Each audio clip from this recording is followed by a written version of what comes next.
Hello दोस्तों, मैं हूं अंगद कुमार प्रयागराज। आप लोगों का मेरे यूट्यूब चैनल पर स्वागत है। प्लीज़ मेरे चैनल को लाइक एंड सब्सक्राइब कर दीजिए। आइए हम देखते हैं UP polytechnic applied math chapter 1 समांतर श्रेणी अर्थमेटिकल प्रोग्रेशन। ये समांतर श्रेणी कैसे हम निकालते हैं, समांतर श्रेणी कैसे बनाते हैं, आइए हम देखते हैं। समांतर श्रेणी को हम पहले कैसे हम ज्ञात करते हैं, समांतर श्रेणी का प्रथम पद या nवां पद कैसे हम ज्ञात करते हैं ये देखते हैं। तो आइए हम देखते हैं समांतर श्रेणी। समांतर श्रेणी का मान लीजिए, माना समांतर श्रेणी का प्रथम पद क्या होता है, ए।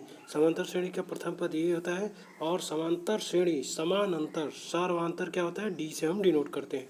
तो हम प्रथम पद को ए से और सर्वांतर को डी से व्यक्त करते हैं। अगर हमें श्रेणी, हमें अगर प्रथम पद ज्ञात हो और सर्वांतर प्राप्त हो तो हम कैसे समांतर श्रेणी बना सकते हैं, आइए देखते हैं। मान लीजिए समांतर श्रेणी में बनाना तो पहले हम ए प्लस डी, ए प्लस 2d, ये हमारा समांतर श्रेणी बनाने का सूत्र है। पर अगर हमें प्रथम पद ए, मान लीजिए कोई दो प्राप्त है, प्रथम पद मान लीजिए ए दे दिया, हमें सर्वांतर 3 दे दिया, तो हम प्रथम पद में ए रखेंगे, फिर ए के जगह पर 2 रखेंगे और डी के जगह पर 3 रखेंगे। तो 3 2 5, 2 5, फिर इसमें 2 रखेंगे, इसमें 3 रखेंगे, 3 दूना 6 और 6 2 8। अतः हम देखते हैं कि 2 5 8 मतलब 2 5 8, मतलब हम देखते हैं कि हमें श्रेणी प्राप्त हो गया। समांतर श्रेणी अगर बनाना है तो हमें प्रथम पद ज्ञात होना चाहिए और सर्वांतर हमें प्राप्त होना चाहिए। इस तरह से हम ये ज्ञात कर सकते हैं। अब आइए दोस्तों हम चलते हैं अपने, अगर मुझे ज्ञात करना है कि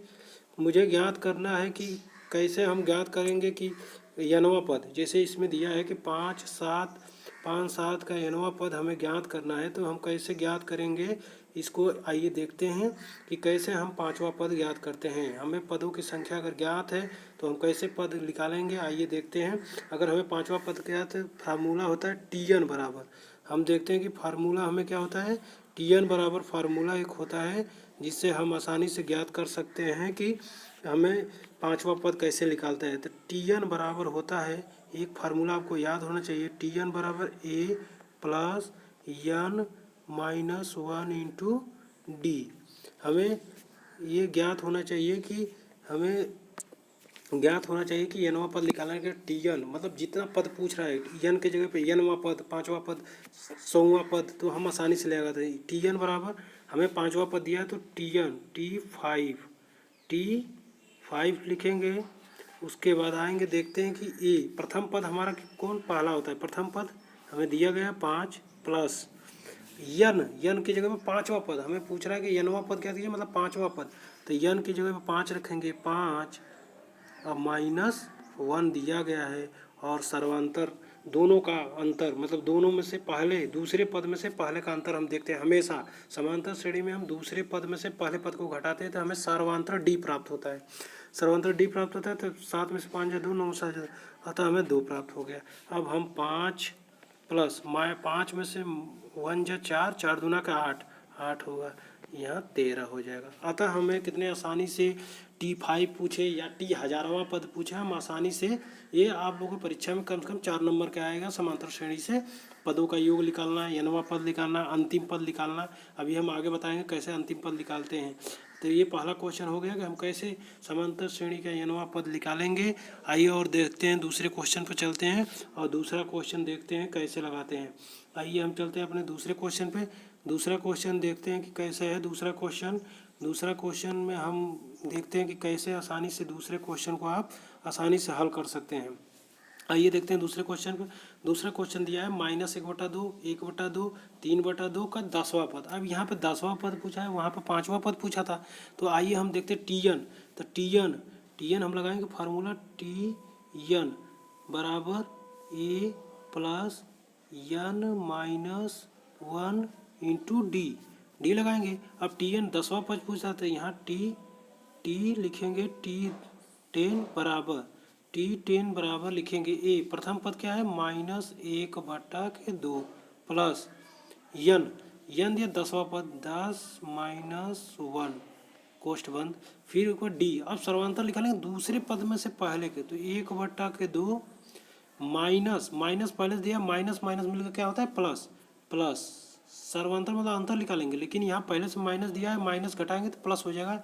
1/2, 2 एलसीएम लेंगे 1, अतः हमारा सर्वांतर 1 आ जाएगा, अतः यहाँ 1 रख देंगे। अब देखते हैं कि फिर हम इसमें से भी घटाएंगे तो वही 1 आएगा, तो हमें समान अंतर देता है, समांतर श्रेणी का यही रूल फॉलो करते हैं कि अगर समान अंतर हो तो क्या कहते हैं, हमारा क्या है, एपी में है। अब एपी में है तो यहाँ 1/2 हो गया, 10 में से 1 9, यहाँ हो गया 1/-2 और यहाँ हो गया -1/2, 10 में से 9, 9 × 9 + 9। अब यहाँ से आसानी से आप लोग क्या करेंगे, एलसीएम ले लेंगे 1/2 का, 9/1 का, तो यहाँ देखेंगे 2 एलसीएम हो जाएगा, 2 से 2 कट गए, -1 और यहाँ 9 से 1 9 + 9, तो 9 में से 1 8, 8/2 आंसर हो जाएगा। आइए चलते हैं अपने हम तीसरे क्वेश्चन पर, देखते हैं तीसरा क्वेश्चन हमें क्या पूछ रहा है। तीसरे क्वेश्चन पर चलते हैं और तीसरा क्वेश्चन देखते हैं क्या है। तीसरा क्वेश्चन दिया गया है कि 6, 8, 10, 304 के अंत से 25वां पद। अब ये अंत से पूछ दिया है, अंतिम पद हमें ज्ञात करना है, तो एक फार्मूला आप लोग याद करेंगे अंतिम पद निकालने के लिए, TN बराबर यल क्या है, अंतिम पद, यल अंतिम पद निकालेंगे, यल माइनस, यहाँ माइनस होगा, यल -1 इंटू डी, वही फार्मूला होता है, यहाँ पर माइनस हो जाएगा, वहाँ पे A+N हो जाएगा, यहाँ अंतिम पद यल हो गया। अब अंतिम पद देखिए 6 8 डॉट डॉट अंतिम पद ये होता है 304, अतः अंतिम पद हमें 304 माइनस अंतिम पद। अब यन दिया है, यन जानते हैं कि 25वां पद पूछा है आप लोग से, तो 25वां पद ज्ञात कीजिए। 25वां पद क्या है, 25 - 1 24, और सार्वांतर देखेंगे, सार्वांतर मतलब समान अंतर, 6 में से 8 में से 6 जा 2, 10 में से 8 जा 2, मतलब सर्वांतर 2, तो 304 - 48। अब घटा देंगे, यही आपका आंसर हो जाएगा। कितने आसानी से आप लोग लगा सकते हैं। हम आइए आगे देखते हैं, आगे देखेंगे पिछले और नेक्स्ट एपिसोड बनाएंगे, वीडियो का नया चैप्टर बनाएंगे, तो उसमें आप लोग को बताएंगे कैसे हम समांतर श्रेणी के पदों का योगफल निकालते हैं। तो प्लीज़ मेरे चैनल को लाइक एंड सब्सक्राइब कर दीजिए। Thank you.